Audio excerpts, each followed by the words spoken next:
Drayton Manor is a relatively small theme park located in Staffordshire. Owned and operated by the Looping Group, the park often gets compared to other parks like Alton Towers and Blackpool Pleasure Beach. In my opinion, this isn't what people should be expecting when arriving to Drayton Manor, but I have to say that I have been pleasantly surprised with my two visits. My first visit took place in 2018 and second in 2021, so throughout these visits I have been able to gather an opinion on the 4 coasters operating at the park. So here is how I rank all 4 roller coasters at Drayton Manor. Number 4, Troublesome Trucks Runaway Coaster. Troublesome Trucks Runaway Coaster is by far the smallest coaster on the list, and therefore provides the worst experience out of all of them. With that being said, there are some things to talk about here. If you are in the back row, you can get some good drag whilst going over the first drop, and even a quick pop of airtime whilst heading back into the station. The rest of the coaster isn't that great though, with just a couple of smooth turns and a boring start. As it is located in Thomasland, this coaster can pick up very long lines. This is something that I would plan for when trying to get all of the credits in the shortest amount of time. But with that negative also comes a positive. Of course Thomasland is going to be based around the younger age group, but I can still really appreciate all of the theming that went into it. The front and back cars both have faces on, which I presume relates to the TV programme. These are really cool to look at when standing off ride. Overall it is a nicely themed coaster and definitely worth a ride if you want to get all of the credits. Number 3, Buffalo Roller Coaster.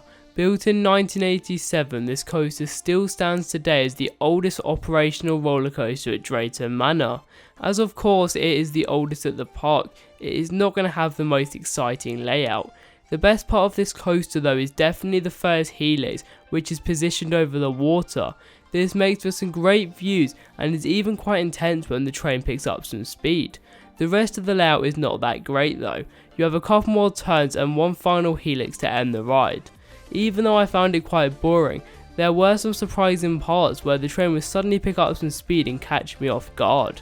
Just like the number 4 spot, the trains for this coaster are really good. The whole train acts like a buffalo, which fits into the theme really well, but apart from the train, the theming isn't very good. Overall this is a decent family coaster and worth a ride just for the views. Number 2, Accelerator. Built by Vekoma in 2011, this family boomerang has been very popular ever since it opened. The coaster was formerly known as Ben 10 Ultimate Mission. Because of this IP, they decided to theme the queue to fit in with the program. When they changed the name to Accelerator in 2017, Drayton Manor made the decision to keep the indoor queue line and theme it around cars accelerating. In my opinion, this is a great queue for a family coaster. If you don't already know what a boomerang coaster is, it's essentially where the train heads round a track forwards and then it does it all in reverse. When the boomerang coaster was announced, it was quite a rare thing, but after many years of being built, it is now quite common to see. Even though it is not as unique anymore, it is still a very enjoyable coaster. In my opinion, what makes this coaster so great is the smoothness. After doing 2 of these coasters, I think it's safe to say that they are very smooth. Overall, the whole ride experience is great, and if you're heading to Drayton Manor, it is definitely worth riding. Number 1, Shockwave. The only intimate stand-up coaster left in operation takes the top spot. Before riding this, I heard multiple stories of how rough and uncomfortable stand-up coasters were, but after getting off my first ever ride, I was really surprised of how smooth it was. Yes, there were a couple of moments of headbanging, but for a 1994 coaster, I thought it was running really well. Whilst the first drop wasn't anything special, I could still appreciate a bit of airtime from the back row, but the element which really stood out to me was the 0G roll. As you were exiting the element, you got thrown out of your seat, resulting in stand-up airtime, but along with this amazing element, you also got to experience a double corkscrew and a vertical loop, all while standing up. In my opinion, the stand-up feature didn't really affect a lot on the ride experience, but it was still a nice bonus to have. The strangest part of the coaster for me were the restraints.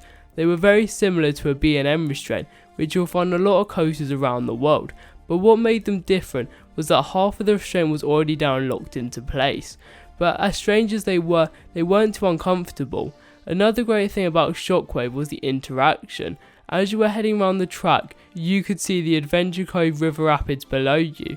This made for some great interaction when I was riding the front row of Shockwave and I spotted some members from my group on the rapids. For this reason alone, it is definitely worth experiencing this extremely rare credit.